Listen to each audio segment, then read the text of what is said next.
සාදු සාදු සාදු. නමස්කාර වේවා බුදුරුවනට සමදා බුදු හිමි සරණ යමි. නමස්කාර වේවා ධම්රුවනට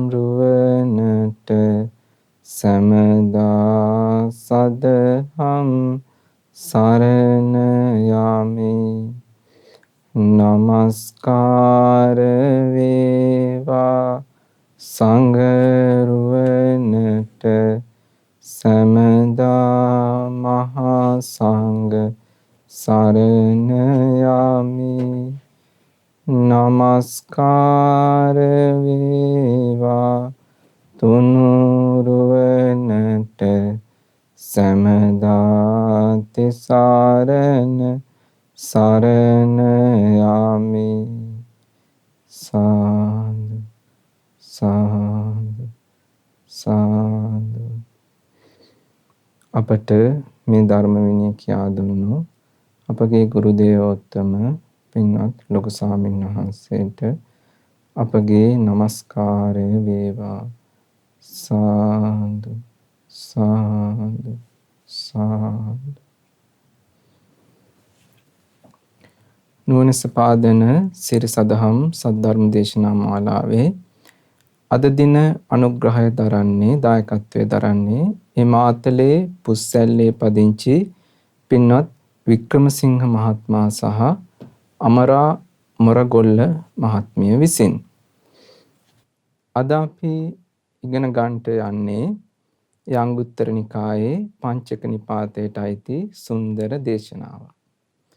මේ දේශනාවේ නම පිංගියානි සූත්‍රය. මේ දේශනාව තුළ හරිම ලස්සන කරුණු කියවෙනවා. මේ දේශනාවේ අවසානයේ භාග්‍යතුන් වහන්සේ දේශනා කරනවා ඒ ලෝකයේ පස්වැදෑරුම් රත්නයන්ගේ පහළවීම දුර්ලභයි කියලා. ඒ මොනවද පස්වැදෑරුම් රත්නයන්? ලෝකේ පහළ වෙන දුර්ලභව පහළ වෙන ඒ පස්වැදෑරුම් රත්නයන් මොනවද කියලා භාග්‍යතුන් වහන්සේ කියලා දෙනවා. ඉතින් මේ දේශනාව භාග්‍යතුන් වහන්සේ දේශනා කරේ ඒ දවස්වල උන්වහන්සේ වැඩ සිටියේ විශාලා මහනුවර මහා වනයේ කූටාගාර ශාලාවේ. එදා 500ක් පමණ ලිච්ඡවීන් භාග්‍යතුන් වහන්සේ ඇසුරු කරමින් හිටියා. ඒ කියන්නේ 500ක් ලිච්ඡවීන් බුදුරජාණන් වහන්සේ පිරිවරාගෙන බුදුරජාණන් වහන්සේත් එක්ක ධර්මයක අහමින් බුදුරජාණන් වහන්සේ දේශනා කරන එක අහගෙන හිටියා. ඇසුරු කරමින් හිටියා. මෙතන විස්තර වෙන ඔය ලිච්ඡවීන්ගේ ස්වභාවය ඇතැම් ලිච්ඡවීහු නිල් පැහැති. සමහර ලිච්ඡවීන් නිල් පාටට තමයි ඒ වර්ණවත් වෙලා තියෙන්නේ. නිල වර්ණ වූ නිල් වස්ත්‍ර ඇති නිල් අලංකාරයෙන් යුක්ත වූවා කියන. ඒ කියන්නේ වස්ත්‍රත් නිල් පාටයි. ඒ අලංකාර කරපු ආභරණත් ඒ නිල් මණික් ආදියෙන් තමයි හදලා තියෙන්නේ. ඒ ඔක්කොම නිල් පාටයි. ඒ ලිච්ඡවීන් එන රතයත් නිල් පාටයි. ඒව සමහර ලිච්ඡවීන් ඇතැම් ලිච්ඡවීන් කහ පාටයි කියනවා. කහ පාට වර්ණයෙන් යුක්තයි කියනවා. කහ පාට දේවල් වස්ත්‍ර කියනවා ඇඳගෙන ඉන්නේ. කහ පාටෙන් තමයි අලංකාර කරලා තියෙන්නේ. සමහර ලිච්ඡවීන් රතු පාටයි කියනවා. ඒ කියන්නේ රතු පාටෙන් තමයි මේ ලිච්ඡවීන් අලංකාර වෙලා තියෙන්නේ. රතු පාට තමයි වස්ත්‍ර ඇඳලා තියෙන්නේ. රතු පාට එයාගේ එන වාහනේ පවා රතු පාට මේ වලින් තමයි සරසලා තියෙන්නේ. රතු පාටේ. ඒකට ගත්ත දේවල් පවා රතු පාටයි. ඊට පස්සේ පැලඳපු ආභරණත් රතු පාටයි. රතු මණික් ආදියෙන් තමයි පැලඳලා තියෙන්නේ. සමහර ලිච්ඡවීන් සුදු පාට ඇති වර්ණ සුදු පැහැති වර්ණයෙන් යුක්තයි කියන සුදු පහ වස්ත්‍ර ඒ කියන්නේ ඇඳුම් සුදු පාටයි කියනවා. ඊට පස්සේ ඒ සුදු පාට දේවල් වලින් තමයි අලංකාර කරලා තියෙන්නේ. කියන්නේ එතකොට ආභරණ එහෙම රිදී ඊට පස්සේ ওই සුදු වර්ණයෙන් යුක්ත මණික් වර්ග තමයි පළඳගෙන ඉන්නේ. ඒ විදිහට තමයි ඒ ලිච්ඡවීන් බොහෝ විට මේ ඒ ගමන් ගිහිල්ලා තියෙන්නේ. එක සැරයක් ওই මහා පරිනිබ්බාන සූත්‍රයේදී භාග්‍යතුන් වහන්සේ දේශනා කරනවා ඒ තව්තිසාවසි දෙවිවරු දැක්කේ නැති අය ඉන්නෝ නම් ඒ ලිච්ඡවීන් භාග්‍යතුන් වහන්සේ මුණ ගැහෙන්න ඒ කරත්ත වලින් ඈත ඉඳන් එන ලිච්ඡවීන්. එනකොට කියනවා භාග්‍යතුන් වහන්සේ ස්වාමීන් වහන්සේලාට කියනවා තව්තිසාවසි දෙවිවරු දැකලා නැත්තම් අන්න අර ලිච්ඡවීන් දිහා බලන්න කියනවා. ඒ ලිච්ඡවීන් අර මේ විදියටමයි එන්නේ. සමහරු නිල් පාටට, වාහනත් නිල් පාටයි, කරත්තත් නිල් පාටයි, අශ්වය අලංකාර කරලා තියෙන්නේ නිල් පාටින්. සමහර ලිච්ඡවීන් රතු පාටයි, සමහර අය කහ පාටයි, සමහර අය සුදු පාටයි. ඒ වගේ පොලිමට එන්නේ.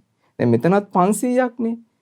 එතකොට ඒ ස්වාමින්වහන්සේලාට භාග්‍යතුන් වහන්සේ අර විදියට කිව්වා. කියන්නේ දෙවිවරු වගේ මහා අනුභව සම්පන්න මේ කියන්නේ ඉඳලා තියෙනවා.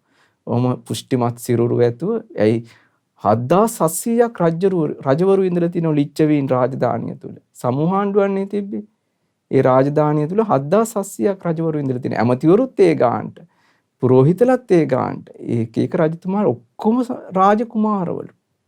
එතකොට මේ හැම රජකුමගේ අන්තපුරේ ඒ කුමාරවලු.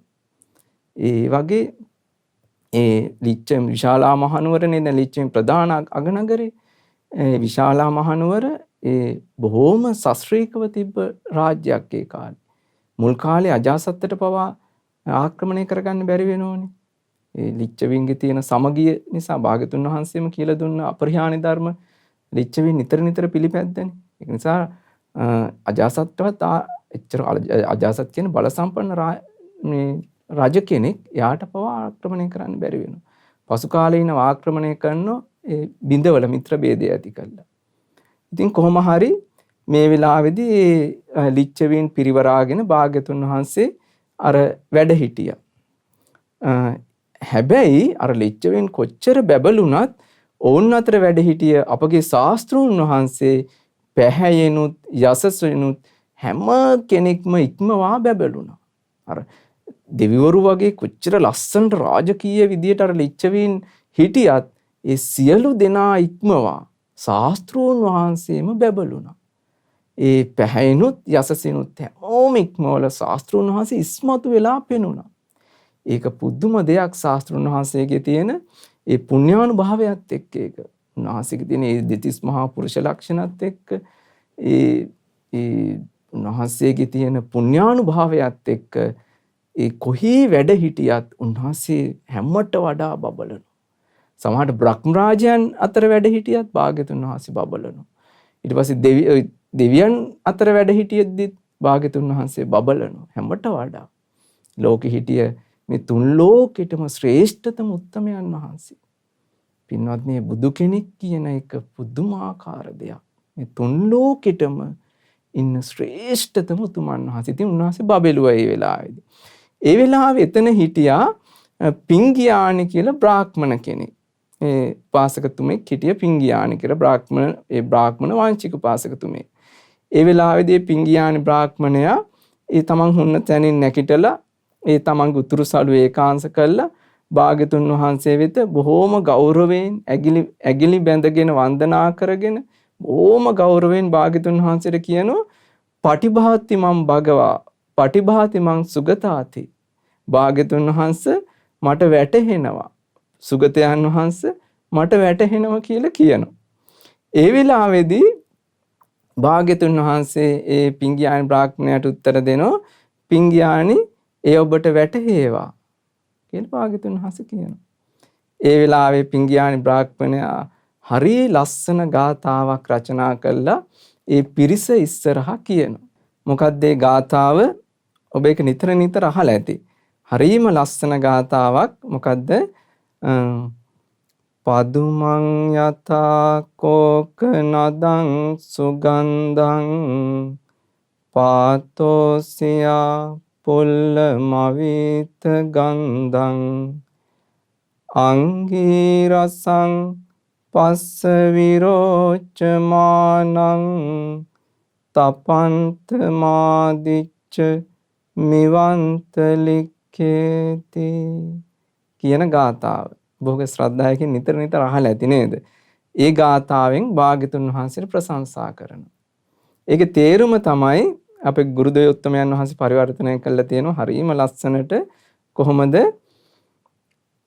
උදයේ පිපි සුවඳ හමන රතු පියුමක් වෙන්නේ සරත් කලට අහසේ දිලෙන හිරු මඩලක් වෙන්නේ සිල් සමාධි ගුණ නුවණින් හැම විට බබලන්නේ අන්න බලන්නන්ගේ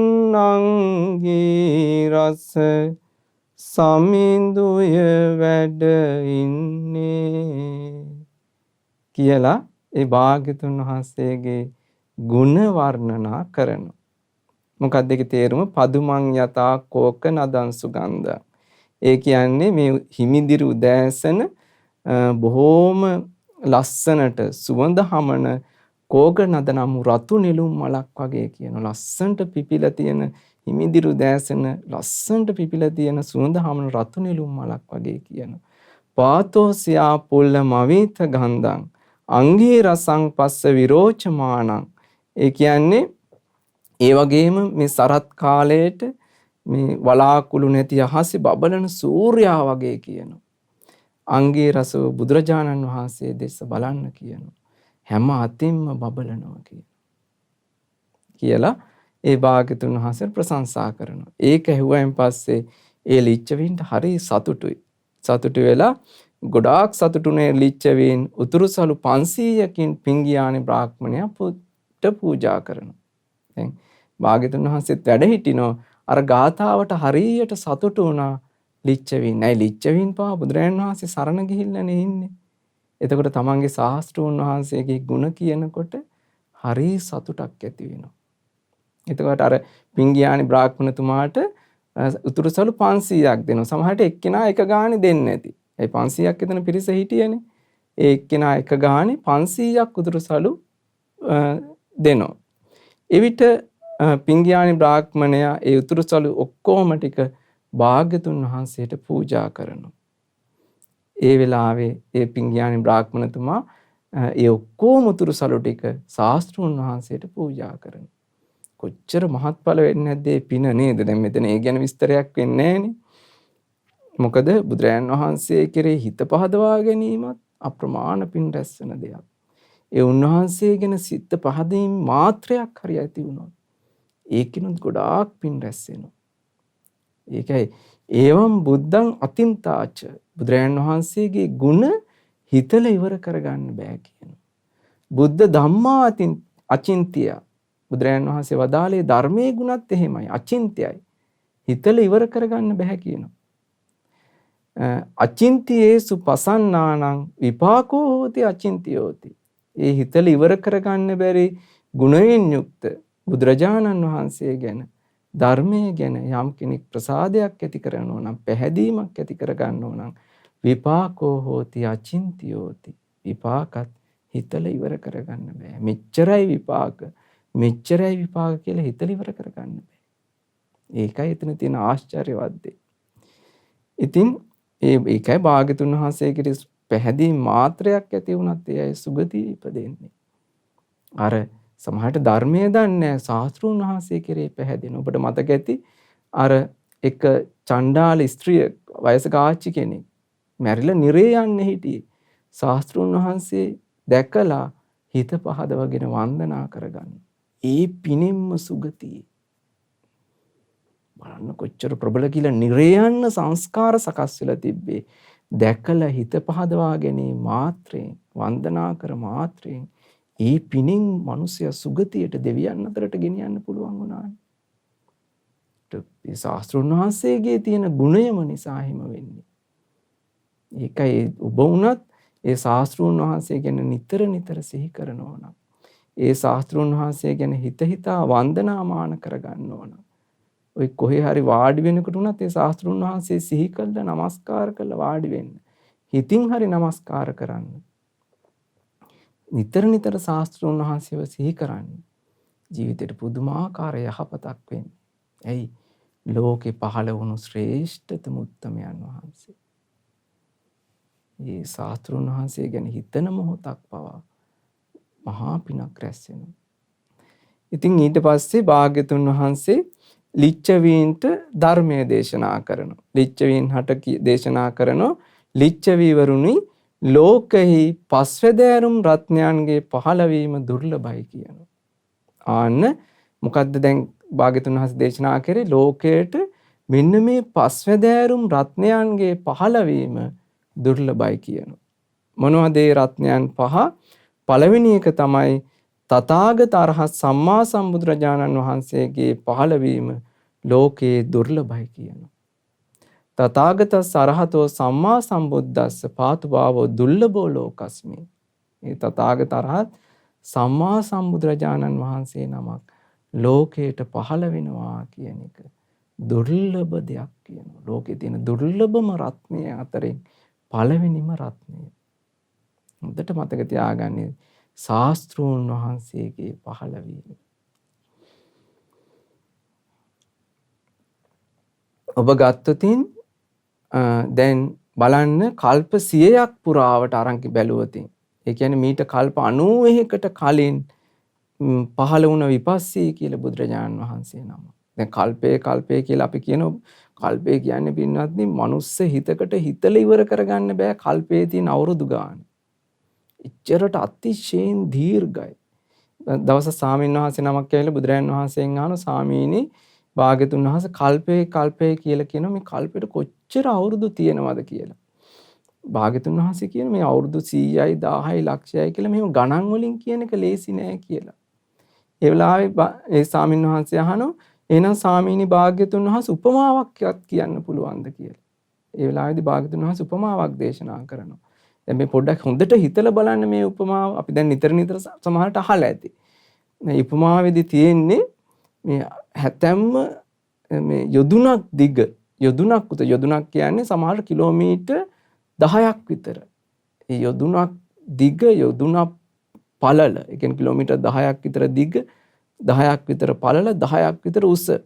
ඒක ඝනව තිබ්බ ගල් පර්වතයක් තියෙනවා කියන්නේ. මේක අවුරුදු 100කට වතාවක් සිනිඳු සේලයකින් පිරිමදිනවා කියන. ඒකට අවුරුදු 100කට වතාවක් සිනිඳු සේලයකින් පිරිමදිනකොට ගොඩාක් ගෙවිලා යනවද? තමට ඇහැට පේන්නේත් නෑ ගෙවෙන ටික. 100ට වතාවක් නෙවෙයි දවස ගානේ පිරිමැද්දත් ගෙවෙන එකක් හිතා ගන්න බෑ. මේක පිරිමදින්නේ අවුරුදු 100කට වතාවක්. අද පිරිමැද්දකින් ආපහු අවුරුදු 100කින්. බුදුරජාණන් වහන්සේ දේශනා කරන ওই උපක්‍රමයෙන් අර කිලෝමීටර් 10ක් විතර උස පළල ඝනකම ඒ ගල් පර්වතයේ ඉක්මනටම ෂේ වෙලා යනවා කියන. ඒත් කල්පේ ඉවර වෙන්නේ නැහැ කියන. ඉතින් බලන්න කල්පෙට කොච්චර දීර්ඝ අවුරුදු ගාණක් තියෙනවද කියලා. ඒ වගේ කල්ප දැන් විපස්සී බුදුරජාණන් වහන්සේ පහළ වෙලා කල්ප 60ක් බුදුරජාණන් වහන්සේලා පහළුන්නේ මේ ලෝකයට. බුද්ධ ශූන්‍යව ඒසා දීර්ඝ කාල 60ක් තිබ්බ කල්ප 60ක්. පුංචි දෙයක් නෙවෙයි. ඉතින් මේ බුදු කෙනෙක් බුද්ධ කියන වචනේ පවා පින්වත්නි දුර්ලභයි ලෝකයට. අපිට මේ දැන් අද කාලේ ඒ ශාස්ත්‍රුන් වහන්සේගේ අපිට දැන් බුදුරජාණන් වහන්සේ ජීවමානව දකින්න නැහෙනේ ඇත්තටම. නමුත් උන්වහන්සේගේ ධාතුන් වහන්සේලා වැඩ ඉන්නවා. උන්වහන්සේ සම්මා සම්බුද්ධත්වයට පත් වුණු බෝධීන් වහන්සේ වැඩ ඉන්නවා. උන්වහන්සේගේ ශාරීරික ධාතුන් වහන්සේලා වැඩ ඉන්නවා. ඒ බුද්ධ කියන වචනේ නිතර අහන්න ලැබෙනවා. ශාස්ත්‍රුන් වහන්සේ වදාළ ධර්මය අහන්න ලැබෙනවා. පින්වත්නි මේක ලෝකයට අතිශයින් දුර්ලභයි. දැන් අපිට නිතර දැන් ඔබට හිතෙන්න පුළුවන් ඔබ ශ්‍රද්ධාවකින් නිතර ධර්මය ඇහෙනකොට අනේ මේක අපිට හැමදාම මෙහෙම ඇහෙනව ඇති කියලා. හැමදාම ඇහිමක් නෑ. කල්ප ගණන් මේ සසරේ බුදුරයන් වහන්සේලා නැතුව අපි ඔහි කාමයේ මඩ වගුරේ වැටි සතර අපායේ වැටි පෙරේත ලෝකවල වැටි සෙම්සොටු කකා ආපු සසරක් තියෙන්නේ මේකේ. සමහර කල්පවල නිරේ වැටිලා අනන්ත දුක් විඳින්න ඇති පුදුම වේදනාවෙන් ගිනිගුළු කකා අර ගින්දරේ පිච්චි අනන්ත දුක් විඳින්න ඇති. බුද්ධ කියලා වචනයක්වත් අහන්න නෑ. බුදුරජාණන් වහන්සේ ගැන අහන්න නෑ.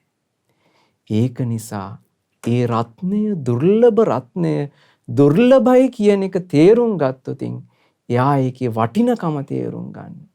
නැත්තම් මේක වටින දෙයක් හැටියට එයාට හිතෙන්නේ නෑ. මේක වටින වස්තුවක් ලෝකේ තියෙන දුර්ලභම රත්නයක් කියලා තේරුම් ගත්තොතින් එයාට නිතර සිහි වෙනවා. අනේ මට ඒ කලාතුරකින් පහළ වෙන බුදුරජාණන් වහන්සේ ගැන අහන්න ලැබුණනේ. අනේ මට මුළු හදවතින් බුදුරජාණන් වහන්සේ සරණ යන්න ලැබුණනේ. එහෙම හිතා බුදුරජාණන් වහන්සේට මගේ ජීවිතේ පූජා කරන්න. ඔබ තාම එක සැරයක් හරි මහා සෑය වන්දනා කළ රුවන්වැලි මහා සෑය වන්දනා කළ ජීවිතේ පූජා කළ නැත්නම් ගමන්ගේ ශාස්ත්‍රූන් වහන්සේට පුළුවන් තරම් ඉක්මනට ගිහිල්ලා භාග්‍යතුන් වහන්සේ වන්දනා කළා මුළු හදවතින්ම තමන්ගේ ජීවිතේ පූජා කරන්නේ ශාස්ත්‍රූන් වහන්සේට.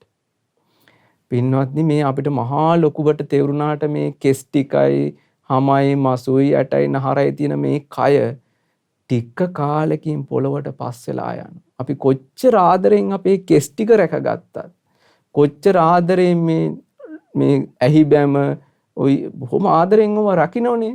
ඕව ආරක්ෂා කර හිටියත් කොච්චර ආදරෙන් හැම රැකගත්තත් ඕව මේ භාග්‍යතුන් වහන්සේ දේශනා කරන අචිරං වතයන් කායෝ මේ කය තියෙන්නේ බොහොම ටික කාලයයි කියනවා. චූටි කාලයයි තියෙන්නේ. හරියට මේ උදේ තියෙන අර පිනිබින්දුවක් වගේ තනාග තියෙන පිනිබින්දුවක් වගේ බොහොම ටික කාලයයි කියනු තියෙන්නේ. අචිරං වතයන් කායෝ පඨවින් අදිසෙස්සති චුද්ධෝ අපේත විඥානෝ නිලත්තංව කලින්ගරං. ඒ කියන්නේ චුද්ධෝ අපේත විඥාන මේ කයෙන් විඥානේ බැහැරුණායින් පස්සේ පඨවින් අදිසෙස්සති මේ මහ පොළොවේ ඇතිරෙනවා කියනෝ නිලත්තංව කලින්ගරං. ඒ කියන්නේ වැඩකට ගන්න බැරි දර කොටයක් වගේ. මේ වැඩකට ගන්න බැරි දර කොටයක් වගේ මේ මහ පොළොවේ ඇතිරිලා යනවා කියන්නේ. කිසි වැඩකට ගන්න බැරි දර කොටයක් වගේ මහ පොළොවේ ඇතිරෙන. ඊට ඉස්සෙල්ලා මේ කය බුදුරයන් වහන්සේට පූජා කරන්න. ශාස්ත්‍රුන් වහන්සේ කියන්නේ දුර්ලභයි ලෝකේට. මේ කුණු වෙලා යන දේ කය මොනෝ කරන්නටද? අනේ මේ කය උපකාරී කරගෙන මේ ලැබුණු හිත උපකාරී කරගෙන ශාස්ත්‍රුන් වහන්සේට වැඳ ඉන්න පුළුවන් නම් ශාස්ත්‍රුන් වහන්සේ නිතර සිහි කර ඉන්න ඕනම් ඊට වඩා ලාභයක් නෑ පින්වත්නි. ඒක නිසා මුළු හදවතින්ම ශාස්ත්‍රුන් වහන්සේ සරණ යන්න. ඒ ශාස්ත්‍රුන් වහන්සේට තමන්ගේ ජීවිතේ පූජා කරන්න. ලෝකයට දුර්ලභයි බුද්ධ රත්නේ පහළ වී. දුර්ලභයි, අතිශයින් දුර්ලභයි. දැන් අර විපස්සී බුදුරජාණන් වහන්සේගෙන් පස්සේ කල්ප 60ක් බුදුරජාණන් වහන්සේලා නැහැ. ඊට පස්සේ උදා වෙන කල්පේ සිකී වෙස්සබෝ කියලා බුදුරජාණන් වහන්සේලා දෙනමක් පහළ වෙනවා. ඒ බුදුරජාණන් වහන්සේලා පහළ වෙලා කල්ප 30ක් බුදුරජාණන් වහන්සේලා නැහැ. බලන්න හිතන්න මේක සෙල්ලම් වැඩක්ද කියලා. කලාතුරකින් ලෝකෙට කල්පයක් කියන දැන් ඔබ ඇහුවනේ කොච්චර දීර්ඝ කාලයක්ද කියලා මේක වචනයෙන් කියන්න බෑනේ. ඒසා දීර්ඝ කාලයක්. කල්ප 30ක් බුදුරජාණන් වහන්සේලා ලෝකේ නැහැ. බුද්ධ කියන වචනයක්වත් අහන්න නැහැ. ඊට පස්සේ යාන්තම් මේ භද්‍ර කල්පයේ උදා වුණා. මේ භද්‍ර කල්පේ කකුසඳ බුදුරජාණන් වහන්සේ පහළ වුණා. මිනිස්සුන්ගේ ආයුෂ ඒ කාලේ 40000යි. 40000 තියෙන යුගයේ තමයි කකුසඳ බුදුරජාණන් වහන්සේ පහළ වුණේ. ඊට පස්සේ ඒ 40000 ඉඳන් ආපහු අඩු වෙලා ගිය 10ටම. ආපහු වැඩි වුණ අසංකේයයට යනකම්. ආපහු අඩු වෙලා ගිහිල්ලා 30000 යුගයේදී කොණාගමන බුදුරජාණන් වහන්සේ පහළ වුණේ. අද ඊයේ නෙවෙයි. මේ කල්පේ වුණාට කොච්චර දීර්ඝ කාලයකට කලින්ද? ඒ 30000 අවශ්‍ය තියෙන කාලේ තමයි ඊට පස්සේ කොණාගමන බුදුරජාණන් වහන්සේ පහළ වුණේ. ඒ කොණාගමන බුදුරජාණන් වහන්සේගෙන් පස්සේ ඊට පස්සේ 30000 ඉඳන් අඩු වෙලා 10ට යනකම්ම ගියා. ආපහු වැඩි වෙලා අසංකේයයට යනකම් ගිහිල්ලා ආපහු අඩු වෙලා ගිහලා 20000 කාලේ තමයි කාශ්‍යප සම්මා සම්බුදුරජාණන් වහන්සේ පහළ වුණේ. දීර්ඝ කාලයක් ඒ බුදුරජාණන් වහන්සේ දෙනමක් අතර පවා දීර්ඝ කාලයක්. ඊට පස්සේ ඒ 20000 ඉඳන් ආපහු 10ට අඩු වෙලා ගිහිල්ලා තියෙන මනුෂ්‍ය ආයුෂ. ටික 10ටම අඩු වෙලා ගිහිල්ලා ආපහු ටික ගුණධර්මත් දියුණු වෙන්න ආයුෂ අසංකේයයට වැඩි වෙලා ආපහු අඩු වීගෙන යන යුගයේ යාන්තම් මේ 120ක් 100ක් විතර මිනිස්සුන්ගේ ආයුෂ තියෙන යුගයේ තමයි අපගේ ගෞතම අරහත් සම්මා සම්බුදුරජාණන් වහන්සේ පහළ වෙලා මේ ධර්මයේ දේශනා කරේ. මේ ගෞතම බුදුරජාණන් වහන්සේගේ යුගය අපිට ඒ උන්වහන්සේ ජීවමානව දකින්න බැරි වුණත් උන්වහන්සේගේ ජීවමානව වැඩ ඉන්න වගේ ධාතුන් වහන්සේලා වැඩ ඉන්න. ඒක පුදුමාකාර දුර්ලභ ලාභයක්. ඒ ලාභයේ දුර්ලභ බව තේරුම් ගන්න. මේ ශාසනයත් තව ටික දවසකින් අතුරුදහන් වෙලා යනවා. ඒ ධාතුන් වහන්සේලා පරිනිර්වාණයත් එක්ක. ඊට පස්සේ ඉතින් බුද්ධ කියන වචනයක් අහන්නවත් නැහැ. මිනිස්සු හේ මිත්‍යා දෘෂ්ටිම සරණ ගිහිල්ලා ඒවම අදහද කාම මඩ ගොඩේ බැහැගෙන සතර පායේ වැටි පෙරේත ලෝකවල දුක් විඳ අසුර ලෝකවල දුක් විඳ යන ගමනක් තියෙන්නේ සුගතියකටවත් යනවා කියන එක ලේසි නෑ.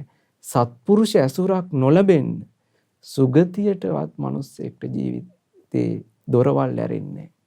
දැන් ඔබේ ජීවිතය ගැනම ඔබ කල්පනා කරලා බලන්න. ඔබේ ජීවිතයේ ඔබ ගුණයක් පුරුදු කරා නම් ඒ සත්පුරුෂ ඇසුරක් නිසා, ශාස්ත්‍රුන් වහන්සේ ලෝකේ පහළ වීම නිසා. ඊට පස්සේ භාග්‍යතුන් වහන්සේ දේශනා කරනු දැන් බලන්න පළවෙනි රත්නය මොකද්ද? ඒ තථාගත අරහත් සම්මා සම්බුදුරයන් වහන්සේගේ පහළ වීම. ඊළඟ එක තමයි තථාගත පවේදිතස්ස ධම්ම විනයස්ස දේසිතා පුද්ගලා දුර්ලභා ලෝකස්මින්. තථාගත ඒ ධර්ම විනය දේශනා කරන පුද්ගලයා ලෝකේ දුර්ලභයි කියන. ආන්න දෙවනි රත්නය. මොකද්ද? ඒ දෙවනි රත්නය තමයි බුදුරජාණන් වහන්සේගේ ධර්මය දේශනා කරන පුද්ගලයා. ඒ පිරිසිදු බුද්ධ වචනේ කියන පුද්ගලයා ලෝකේ දුර්ලභයි කියන. ආන්න බලන්න. දුර්ලභම රත්න වලින් දෙවනි එක. දැන් දුර්ලභම රත්න පහක් නේ මෙතන භාග්‍යතුන් වහන්සේ දේශනා කරන්නේ. පළවෙනි එක තමයි බුදුරජාණන් වහන්සේගේ පහළ වීම. දෙවනි එක තමයි ඒ තථාගත ප්‍රවේදිත වූ ධර්ම විනය දේශනා කරන පුද්ගලයා ලෝකේ පහළ වීම දුර්ලභයි කියන. බලන්නේ සත්පුරුෂ උතුමන් වහන්සේ නමකගේ පහළ වීම දුර්ලභයි. ඒ බුද්ධ වචනේ පිරිසිදුව කියන උතුමන් වහන්සේගේ පහළ වීම දුර්ලභයි. දැන් ඒ අපේ ලංකාදීපයට වැඩම කළා පිරිසිදු ඒ බුද්ධ වචනේ කියපු අපගේ මිහිඳු මහරහතන් වහන්සේ නිසා තමයි මේ අපි හැම දිනාටම මේ දායාදය ලැබුණේ. උන්වහන්සේ පිරිසිදු ඒ බුද්ධ වචනේ කිව්වා. මෑත යුගයේ ඒ පිරිසිදු ඒ බුද්ධ වචනේ කිව්වා අපගේ ගුරු දේවෝත්තමයන් වහන්සේ. ඒක නිසා තමයි මේ හැම දෙයක්ම මේ ශ්‍රද්ධා නාලිකාව අපි අපි ධර්මයේ කියන්නේ ඔබ යම් සීලයක් ගුණයක් ආරක්ෂා කරන්නේ ඒ ගුරු දේවෝත්තමයන් වහන්සේ පිරිසිදුව බුද්ධ වචනේ කිව්වා. ආන්නේ පිරිසිදුව බුද්ධ වචනේ කියන ඒ තථාගත ප්‍රවේදිත වූ ධර්ම විනය දේශනා කරන පුද්ගලයා ලෝකේ දුර්ලභයි කියනවා. ඇයි මේ පැවිදි වුණ හැමෝම පිරිසිදු බුද්ධ වචනේ කියනවා කියලා එකක් නෑ. ඔබට මතක ඇති පහුගිය කාලේ දැනුත් සමහර විට ඇති මේ රහත් කියලා රැල්ලක් ආවා. භාග්‍යතුන් වහන්සේගේ බුද්ධ වචනය කැමති විදියට කැරකෙව්වා. කරකව විකෘති කර කිව්වා. ගුරු දේවෝත්තමයා එක හඬින් කිව්වේ නැත්තම් බොහෝ පිරිසක් අකුසල් කරගෙන වහලා ඒ කියන විදියට පිළිපැදලා බොහෝ පිරිසක් අකුසල් කරගෙන ඒ සිංහාවලෝකනය තුලින් ඒ සත්පුරුෂයන් වහන්සේ ඇස්සැරෙව්ව මිනිස්සුන්ගේ. ආන්න බුද්ධ වචනේ කියන ඒ පුද්ගලයා ලෝකේ පහළ වීම බුදුරයන් වහන්සේ කව දුර්ලභයි කියලා. දෙවනි රත්නය. විභාගතුන් වහන්සේ වරක් දේශනා කරන පින්වත්නි මේ බුද්ධ ශාසනය විනාශ කරන්නේ නැහැ කියන පඨවි ධාතුව මේ බුද්ධ ශාසනය විනාශ කරන්නේ නැහැ කියන. ආපෝ ධාතුව මේ බුද්ධ ශාසනය විනාශ කරන්නේ නැහැ කියන. ඒ කියන්නේ මේ වතුර ගලලා මේක විනාශ වෙන්නේ නැහැ කියන. තේජෝ ධාතුව මේ ගිනි අරගෙන මේක විනාශ වෙන්නේ නැහැ කියන බුද්ධ ශාසනය. පඨවි ධාතුව, ආපෝ ධාතුව, තේජෝ ධාතුව, වායෝ ධාතුව මේ බුද්ධ ශාසනයේ මේ ධම්ම විනය විනාශ කරලා දාන්නේ නැහැ කියන. මේ විනාශ කරන හිස් පුද්ගලයා මේ බුද්ධ ශාසනයමයි කියන පහළ වෙන්නේ. දැන් පහුගිය කාලේ මේ පැවිදි වේශයෙන්නේ ආවේ. බුදුරයන් වහන්සේගේ ශ්‍රාවකෙක් වගේ ඇවිල්ලා තමයි අධර්මය කියන්නේ. අන්න බුදුරයන් වහන්සේ එදා දැක්කා ඒවා. මේ බුද්ධ ශාසනය විනාශ කරන හිස් පුද්ගලයා මේ බුද්ධ ශාසනයෙම පහළ වෙනවා කිව්වා. බුද්ධ ශාසනය පහළ වෙලා ඒක හරියට භාග්‍යතුන් වහන්සේ උපමාවක් කියන මේ නැවක බඩු පුරෝල වැඩි වෙලා නැව ගිලිනා වගේ බුද්ධ ශාසනය විනාශ වෙන්නේ නැහැ කිව්වා. මිනිස්සු කාරණා පහක් කෙරෙහි ගෞරවය, කීකරුකම, යටහත් පහත් බව නැති කර ගන්නවා කිව්වා. පළවෙනි එක මොකද්ද? ශාස්ත්‍රෝන් වහන්සේ කෙරෙහි ගෞරවයක් නැහැ කිව්වා, කීකරුකමක් නැහැ කිව්වා, යටහත් පැවතුම් නැහැ කිව්වා. දෙවෙනි එක ධර්මයේ කෙරෙහි ගෞරවයක් නැහැ කිව්වා, කීකරුකමක් නැහැ කිව්වා. සංඝයා කෙරෙහි ගෞරවයක් නැහැ කිව්වා, කීකරුකමක් නැහැ කිව්වා. ඊට පස්සේ ශික්ෂාව කෙරෙහි ගෞරවයක් නැහැ කිව්වා, කීකරුකමක් නැහැ කිව්වා. ඊට පස්සේ සමාධිය කෙරෙහි ගෞරවයක් නැහැ, කීකරුකමක් නැහැ කිව්වා. මේව නැති වුණ ගමන් මේ බුද්ධ ශාසනය විනාශ වෙන්නේ ඒක හේතු වෙනවා. ඔය අටුවාවේ විස්තර වෙනව පින්වත්නි, කොහොමද ශාස්ත්‍රෝන් වහන්සේ කෙරෙහි ගෞරවයක් නැතුව, යටහත් පැවතුම් නැතුව කීකරුව වාසය කරන්නේ කොහොමද කියන එක. දැන් ශාස්ත්‍රෝන් වහන්සේ පිරිනිවන් පාලනයේ තියෙන්නේ. ওই චෛත්‍ය මළු වල සෙරෙප්පු දාගෙන කුඩ ඉහළගෙන යෑම. ඒ වගේම චෛත්‍ය මළු වල අනවශ්‍ය කතා කිරීම, දෙතිස් කතා කර කර ඉඳීම. ශාස්ත්‍රූන් වහන්සේ කෙරේ ගෞරවයක් නැහැ කියන යාට. යටහත් පහත්කමක් නැහැ කියන, කීකරුකමක් නැහැ කියන. අන්න හොඳට මතක තියාගෙන, සමහරට අපි නොතේරුම්කම නිසා අපි අතින් මේ වගේ අකුසල් වෙන්න පුළුවන්. චෛත්‍ය මළු වල එක එක විකාර කතා කිය ඉන්න පුළුවන්. ඒ ඉස්සර කාලේ ස්වාමීන් වහන්සේලා දැන් සතිපට්ඨානය පුරුදු කරමින් ඉන්නේ. අපි තුමු ස්වාමීන් වහන්සේ නමක් අසුබ භාවනා පුරුදු කර කර ඉන්නවා කියලා. සක්මනේදිත් උන්වහන්සේ එතකොට අසුබේ වඩන්නේ. අසුබේ වඩමින් චෛත්‍ය මළුවට ඇතුල් වෙනකොට කියනවා අර සිරෙප්පු දෙක ගලවන්න වගේ, කුඩේ පැත්තකින් තියන්න වගේ ඒ අසුබ කමටහන ඒ චෛත්‍ය මළුවේ දොරටුව ගාවින්, චෛත්‍ය මළුවට ඇතුල් වෙන දොරටුව ගාවින් බැහැර කළා බුද්ධානුස්සතිය ගන්නවා කියන. බුදු ගුණම සිහි කර කර තමයි අර චෛත්‍ය මළුවට ඇතුල් වෙන්නේ. හරියට අර සිරෙප්පු දෙක ගලවලා තියෙනවා වගේ කියන. ඉතින් දෙතිස් කතා, විකාර දේවල් කතා කර කර ඉම ගැන කවර කතාද? එහෙමයි මේ බුද්ධ ශාසනයේ සංඝයා හික්මිල මාර්ගඵල ලැබුවේ. ඒක නිසා කවදාකවත් චෛත්‍ය මළු වල ඒ වගේ දේවල් කරන්න එපා. ඒක බුද්ධ ශාසනය විනාශ වෙන්න හේතු වෙන. මොකද්ද? භික්ෂු භික්ෂුණී උපාසක උපාසිකා කියන සිව්වණක් පිරිසයි මේක කරන්නේ. අනිත් ආගම් වල මිනිස්සු නෙවෙයි. ශාස්ත්‍රඥ වහන්සේ කෙරේ අගෞරවයෙන් වාසය කරන්නේ, කීකරුකමින් වාසය කරන්නේ, අකීකරුකමින් වාසය කරන්නේ, අගෞරවයෙන් වාසය කරන්නේ. භික්ෂු භික්ෂුණී උපාසක උපාසිකා කියන සිව්වණක් පිරිස. ඒක තමයි බුද්ධ ශාසනය විනාශයට හේතු වෙන්නේ. එතකොට ওই ෆොටෝ ගන්න එක ගැන, ඔය කැමරා වලින්, එතකොට හරිනම් චෛත්‍ය මළුවක කෝල් එකක්වත් ගන්න අරකයි. ඇයි ඔය එක ශාස්ත්‍රඥ වහන්සේ වැඩ ඉන්න තැන ජීවමානව බුදුරජාණන් වහන්සේ වැඩ හිටියනම් අපි ටෙලිෆෝන් එකෙන් කතා කරන්නේ ආවිදෝවයි. ඊළඟ චෛත්‍ය මළුවෙන් බැහැරට ගිහිල්ලා කතා කරන්න. හොඳම දේ ඒවට ඇතුල් වෙනකොට දුරකථනය ඕෆ් කරගත්තා නම් හරි. නැත්තම් නිකරුණේ පව් රැස් කරගන්න. ශාස්ත්‍රඥ වහන්සේ කෙරේ අගෞරවයෙන් වාසය කිරීම. ඊට පස්සේ ධර්මයේ කෙරේ අගෞරවයෙන් වාසය කිරීම මෙතනදී විස්තර වෙනවා. ඒ ධර්ම දේශනා කරනකොට ඈත කෙළවරවල් වල ගිහිල්ලා අහගෙන ඉන්නවා කියනවා. අගෞරවයෙන් අහගෙන ඉන්නවා කියනවා. සමහරට එන්නෙත් නැහැ කියනවා. ඒක බොහොම ගරුසරුව පිළිපැදිය යුත්තක්. සසර දුකින් නිදහස් කරගන්න උපකාරී වෙන ධර්මයක් එතෙන්ද කියන්නේ. ඊට පස්සේ සංඝයා කෙරෙහි අගෞරවයෙන් වාසය කිරීම ගැන විස්තර වෙනවා. මේ මහා තෙරුන් වහන්සේලා බැහැ දකින්න ගිහිල්ලා වන්දනා කරලා වාඩි වෙන්නේ නැහැ කියනවා. ඔහේ නිකන් වාඩි වෙනවා. බලන්න අපි අතිනුත් මේව වෙන්න පුළුවන්. ඒතර සංඝයා කෙරෙහි අගෞරවයෙන් වාසය කරනවා කියනවා. එතකොට අර අත් බැඳගෙන එක එක විදිහට ගෞරවයක් නැතුව වාඩි වෙලා ඉන්නවා කියනවා. ඒ ස්වාමීන් වහන්සේට ධර්ම කියන අතරේ වෙන වෙන එක එක කතා කරනවා කියනවා. දැන් අපි පිරිසක් ධර්මය අහනවනම් තට්ටු කළා අනිත් එක්කෙනාට වෙන කතාවක් කියනවා. අන්න ධර්මයේ කෙරෙහි අගෞරවයෙන් වාසය කිරීම. මේ විදිහට විස්තර වෙනවා. ඒක නිසා මේ දේවල් හොඳට තේරුම් ගන්න ඕන. ඒ පිරිසිදු ඒකයි බුදුරජාණන් වහන්සේ දෙවනි රත්නයේ හැටියට දේශනා කරේ.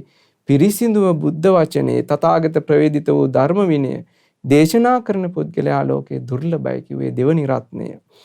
ඊළඟ එක තමයි භාග්‍යතුන් වහන්සේ දේශනා කරනු තථාගත ප්‍රවේදිතස්ස ධම්ම විනයස්ස දේතිතස්ස විඤ්ඤාතා පුද්ගලා දුර්ලභෝ ලෝකස්මින්. ඒ කියන්නේ ඒ තථාගත ප්‍රවිදිත ධර්ම විනය දේශනා කරන විට අවබෝධ කරන පුද්ගලයා ලෝකේ දුර්ලභයි කියන. පළවෙනි එක තමයි බුදුරජාණන් වහන්සේගේ පහළවීම දුර්ලභයි.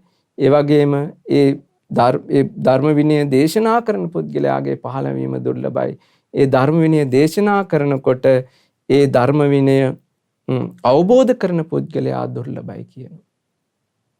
ඒක අවබෝධ කරන පුද්ගලයා දුර්ලභයි කියනවා. ඊළඟ තමයි තථාගත ප්‍රවේදිත ධර්ම විනය දේශනා කරන කල්ලි ඒ අවබෝධ කොට ධර්මානුධම්ම ප්‍රතිපදාවට පිළිපන් පුද්ගලයා දුර්ලභයි කියනවා. අර අවබෝධ කරන පුද්ගලයා දුර්ලභයි, අවබෝධ කළ ධම්මානුධම්ම ප්‍රතිපදාවට පිළිපන් පුද්ගලයා දුර්ලභයි කියනවා. මේ භාග්‍යතුන් වහන්සේ ඔක්කාන්ති සංයුක්තයේ දැන් මෙතන විස්තර වෙන්නේ සාමාන්‍යයෙන් සද්ධානුසාරී කෙනා ධම්මානුසාරී කෙනා වගේ. ඒ ධර්මයේ ශ්‍රද්ධාවෙන් අදහා ගන්න කෙනා, අවබෝධ කරගන්න කෙනා දුර්ලභයි කියනවා.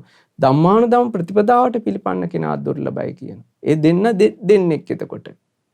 දැන් ඉතින්දී භාග්‍යතුන් වහන්සේ ඔය ඔක්කාන්ති සංයුත්තේදී විස්තර වෙනවා මේ ඇස කියන්නේ අනිත්‍ය දෙයක්, විපරිණාමයට පත්වෙන දෙයක්, අඤ්ඤතා භාවී. ඒ කියන්නේ අනිත්‍යයි, වෙනස් වෙනවා, අන්‍ය ස්වභාවයට පත් වෙනවා කියලා.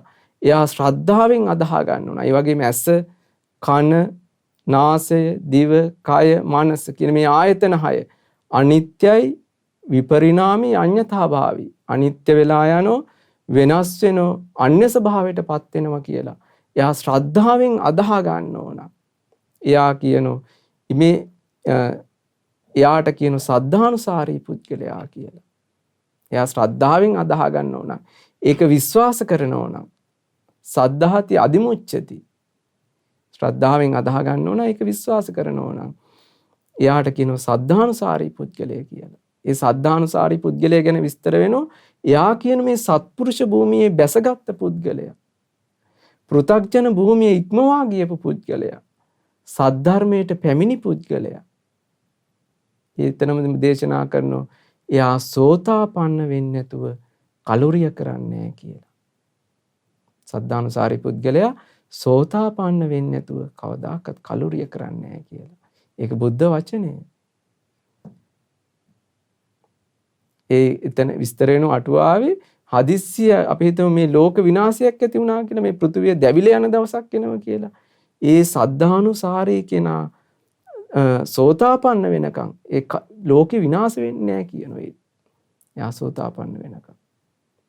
ඒක බුද්ධ වචනේ. ඉතින් බලන්න ශ්‍රද්ධාවෙන් අදහ ගන්න එක කොච්චර දුර්ලභ දෙයක්ද. ඒකයි මෙතන කියන්නේ මේ පුද්ගලයාගේ පහළවීම ලෝකේ දුර්ලභයි කියනවා. ඊට පස්සේ ඒ විදියටම කියනවා ආයතන ගැන කියන බාහිර ආයතන 6 ගැන කියනවා. රූපය, ශබ්දය, ගන්ධ, රස, පොට්ටබ්බ, ඊට පස්සේ මනසට සිටින සිතුවිලි. මේවා අනිත්‍යයි, වෙනස් වෙනවා, අන්‍ය ස්වභාවයටපත් වෙනවා කියලා. එයා ඉමේ ධම්මේ ඒවම් පඤ්ඤාය මත්තසෝ නිජ්ජානක් කමති. ඒ කියන්නේ ප්‍රඥාවෙන් Tamanගේ ප්‍රමාණවත් පරිදි අවබෝධ කරගන්න ඕන. එයාට කියනවා ධම්මානුසාරී පුද්ගලයා කියලා. ඒ ධම්මානුසාරී පුද්ගලයා ගැනත් එහෙමමයි දේශනා කරන්නේ. එයා මේ බුද්ධ ශාසනයේ මේ සත්පුරුෂ භූමියට බැසගත් කෙනා කියනවා. ඒ වගේම පෘථග්ජන භූමිය ඉක්මවා ගියපු කෙනා කියනවා.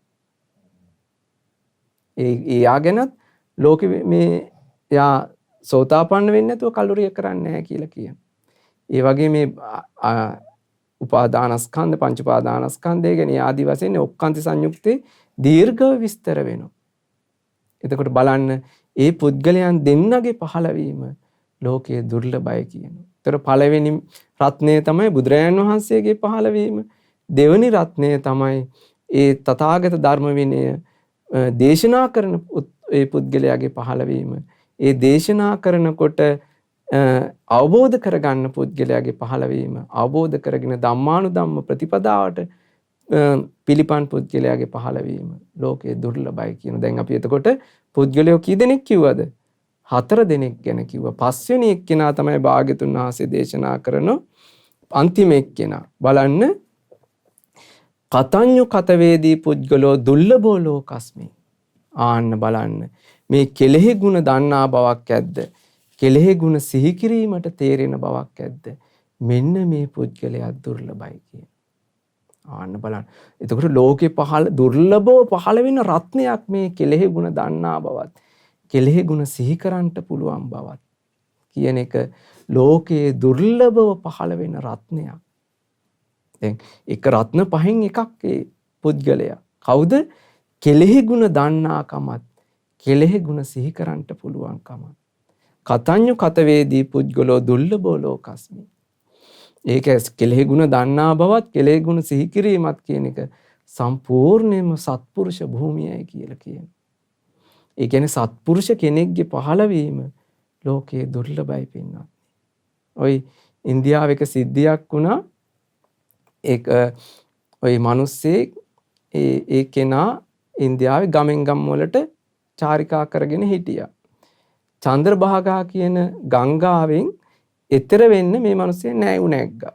තවත් ගොඩක් පිරිසක් ඒ නැවේ ඉඳලා තියෙනවා. මේ නැවේ ඉන්නකොට එක ගෑනු ළමයෙක්ට මේ බබෙක් හම්බෙන්නේ ඉන්නවා.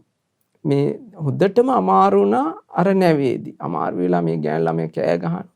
අනේ පින්වත්නි, මට වතුර ටිකක් දෙන්න, මට පුදුමාකාර පිපාසයි, මට කලන්තේ වගේ වතුර ටිකක් දෙන්න කියලා. අර නැවේ හිටිය කිසි කෙනෙක් ගණන් ගත්තේ නැහැ. එයාලා යාගේ කටයුතු කරගෙන හිටියා.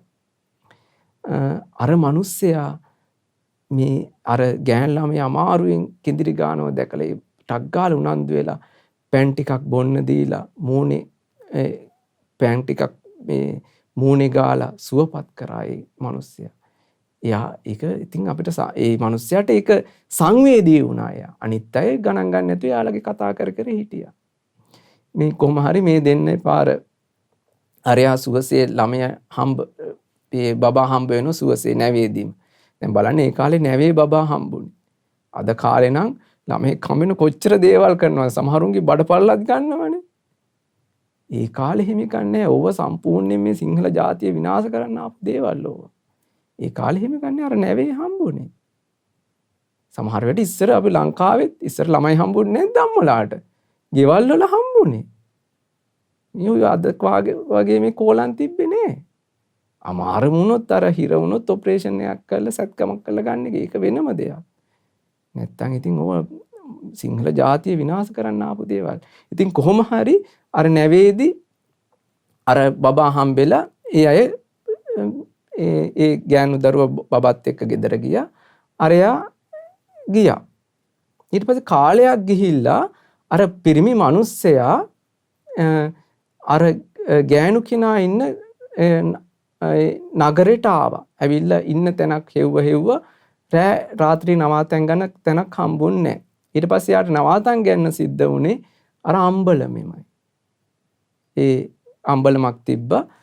ඒ අම්බලමින් නිදාගත්. එදා රජතුමාගේ භාණ්ඩාගාරය හොරු කඩලා යන ගමන් අර අම්බලමේ දාලා දිව්වා. මොකද රාජපුරුෂයෝ පිටිපස්සෙන් එලවගෙන ආවා.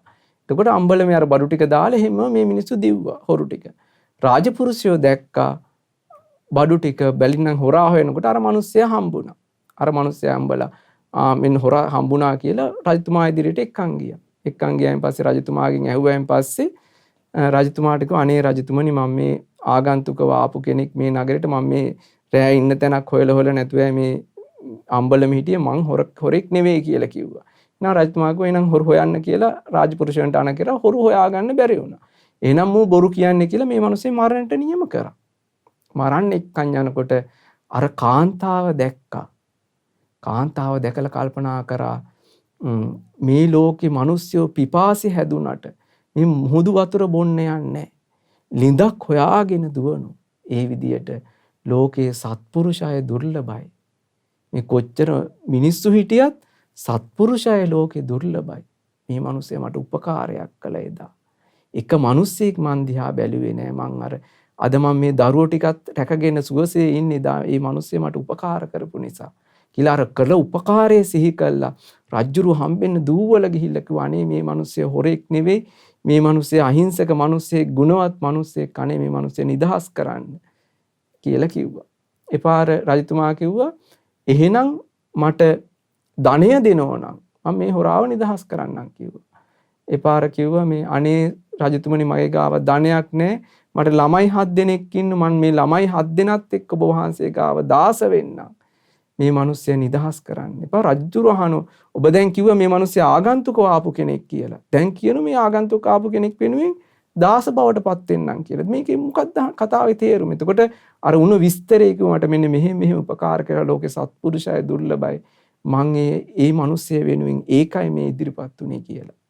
පාරේ පාර අර නගරයට එන මිනිස්සයාගෙන් මේ දොරටු පාලකයාගෙන් දොරටු ආරක්ෂකයාගෙන් ඇහුවා මේ මිනිස්සයා ඇත්තද මේ කියන්නේ ආගන්තුකව ආපු කෙනෙක්ද කියලා. ඒ වෙලාවේ ඒ ඇත්ත නැත්ත රජතුමා හොයලා බලලා අර මිනිස්සයා නිදහස් කරා. අර ස්ත්‍රිය කෙරෙහි තිබ්බ සත්පුරුෂ ගුණයටත් පැහැදුණා. මොකද අර කළ උපකාරයේ සිහි කරගන්න පුළුවන්. ඒකයි පින්වත් ඒකයි මෙතන කියන්නේ මේ කතඤ්ඤු කතවේදී පුද්ගලෝ දුර්ලභෝ ලෝකස්මින් කළ උපකාරයේ සිහි කරගන්න පුළුවන්. කළ ගුණ දන්න කෙනාත් කළ ගුණ සිහි වෙන කෙනාත් ලෝකේ දුර්ලභයි කියලා. දුර්ලභව පහළ වෙන පස්වෙනි මැණික කළ ගුණ දන්න කෙනාත් කළ ගුණ සිහි කරන කෙනා. ඒකයි. එපාරේ ඒ රජතුමා පැහැදිලා බොහෝ ධනය දෙනව දෙන්නටම. මේ දෙන්න බොහෝම පින් දහම් කරගෙන දෙවියන් අතර ඉපදුනේ දෙන්නට තුලම සත්පුරුෂ ගුණ තිබ්බා. විශේෂයෙන් අර කාන්තාව තුළ තිබ්බ සත්පුරුෂ ගුණයක් අර එදා කළපු උපකාරය හොඳට මතකයි. ඒකයි බුදුරයන් වහන්සේ මෙතන දේශනා කරේ කතඤ්ඤු කතවේදී පුද්ගලෝ දුර්ලභෝ ලෝකස්මින්. මේ කළගුණ දන්නා බවක් ඇද්ද? කළගුණ සිහි කරන බවක් ඇද්ද? ඒ පුද්ගලයා ලෝකේ දුර්ලභයි කියලා. ආන් ওই රත්න පහ තමයි ලෝකේ දුර්ලභම රත්න පහ කියලා ලිච්ඡවීන්ට භාග්‍යතුන් වහන්සේ දේශනා කරා. ලිච්ඡවී වරුනි මේ පංච රත්නයන්ගේ පහළවීම ලෝකේ දුර්ලභයි. මේ රත්න පහ පහළවීම ලෝකේ දුර්ලභයි කියලා කිව්වා. පළවෙනි එක මොකද්ද? ඒ තථාගත අරහත් සම්මා සම්බුදුරජාණන් වහන්සේගේ පහළවීම. දෙවෙනි එක ඒ තථාගත සද්ධර්මයේ දේශනා කරන පුද්ගලයාගේ පිරිසිදු බුද්ධ වචනය කියන පුද්ගලයාගේ ධර්ම විනය කියන පුද්ගලයාගේ පහළවීම ලෝකේ දුර්ලභයි. තුන්වෙනි එක ඒ ධර්මය අවබෝධ කරන පුද්ගලයා දුර්ලභයි. ඒ ධර්මය අවබෝධ කළ ධම්මානුධම්ම පටිපදාවට පිළිපන් පුද්ගලයා දුර්ලභයි. පස්වෙනි එක තමයි කතඤ්ඤු කතවේදී පුද්ගලෝ දුර්ලභෝ ලෝකස්මින්. කළගුණ දන්නා බවත් කළගුණ සිහි කරන පුද්ගලයා ලෝකේ දුර්ලභයි කියලා බුදුරයන් වහන්සේ දේශනා කරා. ඉතින් අපටත් මේ සත්පුරුෂ ධර්මය අහලා අපිටත් මේ සත්පුරුෂ භූමිය වන කළගුණ හොඳට මතක තියෙනවා නම් අපිට උපකාර කරා නම් ඒ උපකාරය හොඳට මතක තියෙනවා නම් ඒක මේ කළගුණ දන්නා කෙනෙක් කළගුණ සිහි කරන්න පුළුවන් කෙනෙක් වෙන්න පුළුවන් නම් ඒ පුද්ගලයාත් ලෝකේ දුර්ලභව තමයි පහළ වෙන්නේ. ලෝකේ හැමෝන්ටම කළගුණ මතක නැහැ. කළගුණ සිහි කරගන්නත් බෑ. අසත්පුරුෂ භූමිය. ඉතින් අපටත් මේ ධර්ම දේශනාවෙන් රැස් කරගත්ත පුණ්‍ය ධර්මයන් වලින් ඔබ ධර්ම දානය කළ රැස් කරගත්ත පුණ්‍ය ධර්මයන් වලින් මේ සුන්දර ධර්මයේ පුරුදු කරගෙන දුක්ඛිත සසරෙන් නිදහස් වෙන්නම මේ පුණ්‍ය ධර්මයන් එකසේ හේතු වාසනා වේවා. සාදු සාදු සාදු. නුවණැස පාදන සිරිසදහම් ඒ දේශනාවේ අද දින දායකත්වයේ දරන්නේ මාතලේ පුස්සැල්ලේ පදිංචි පින්වත් වික්‍රමසිංහ මහත්මයා සහ අමරා මොරගොල්ල මහත්මිය. ඉතින් මේ පින්නතුන් බලාපොරොත්තු වෙනවා සියලුම දේවරුන්ට මේ පුණ්‍ය ධර්මයන් අනුමෝදන් කරන්න. ඒ වගේම කල්යාණ මිත්‍ර අපගේ ගුරු දේවෝත්තම පින්වත් ලොකු සාමින් වහන්සේට මේ පුණ්‍ය ධර්මයන් අනුමෝදන් කරන්න. ඒ පින්නතුන් නමින් ඒ වික්‍රමසිංහ මහත්මයාත් අමරා මොරගොල්ල මහත්මිය නමිනුත් ඒ පවුලේ සියලු දෙනා නමිනුත් අනන්ත සසර පුරාවට මිය පරලොව ගියපු සියලුම ඥාතීන්ට මේ පුණ්‍ය ධර්මයන් අනුමෝදන් කරන්න බලාපොරොත්තු වෙනවා. ඒ වගේම ඒ පින්වත් වික්‍රමසිංහ මහත්මයා නමිනුත් අමරා මොරගොල්ල මහත්මිය නමිනුත් ඒ වගේ මේ පවුල්වල සියලු දෙනාටත් ඒ පින්නතුන්ගේ හැදුවැඩු දෙමව්පියන්ටත් මේ පුණ්‍ය ධර්මයන් අනුමෝදන් කරන්න බලාපොරොත්තු වෙනවා. ඒ වගේම මහමෙවුනාවාසී සියලුම පින්වත් ස්වාමින් වහන්සේලාටත් අනගාരികා මෑණියන් වහන්සේලාටත් පැවිදි අපේක්ෂක සියලුම දූපතුන්ටත් මේ පුණ්‍ය ධර්මයන් අනුමෝදන් කරන්න බලාපොරොත්තු වෙනවා. ඒ වගේම ශ්‍රද්ධා මාසික ධර්ම දාන සමාජිකයන්ට උතුම් චතුරාර්ය සත්‍ය ධර්මය අවබෝධ කරගන්න මේ පුණ්‍ය ධර්මයන් හේතු වේවා කියලා ප්‍රාර්ථනා කරලා තියෙනවා. ඒ වගේම ඉතින් අපි ඒ අද ධර්ම දේශනාවේ දායකත්වයේ දරන ඒ වික්‍රමසිංහ මහත්මයාටත් අමරා මොරගොල්ල මහත්මියටත් ඒ පවුල්වල සියලු දෙනාටත් අපගේ ගුරුවර දෙමව්පියන්ටත් ඥාතිහිත මිත්‍රාදීන්ටත් මේ පුණ්‍ය ධර්මයන් අනුමෝදන් වෙත්වා. ඒ අපි හැදුවැඩු දෙමව්පියන්ටත් මේ පුණ්‍ය ධර්මයන් අනුමෝදන් වෙත්වා. අප සෑම සියලු දෙනාට මේ පුණ්‍ය ධර්මයන් අනුමෝදන් වීමෙන් මෙලොව ජීවිත සැපවත් වෙත්වා. සුවසේ ධර්මයේ පුරුදු කරගනිමින් උතුම් චතුරාර්ය සත්‍ය ධර්මය අවබෝධ කරගන්න මේ පුණ්‍ය ධර්මයන් එකසේ හේතු වාසනා වේවා. සාදු සාදු සාදු. මෙවැනි වටිනා ධර්ම දේශනා නැරඹීමට ශ්‍රද්ධා YouTube චැනලය සබස්ක්‍රයිබ් කර සීනුව ලකුණ ඔබන්න.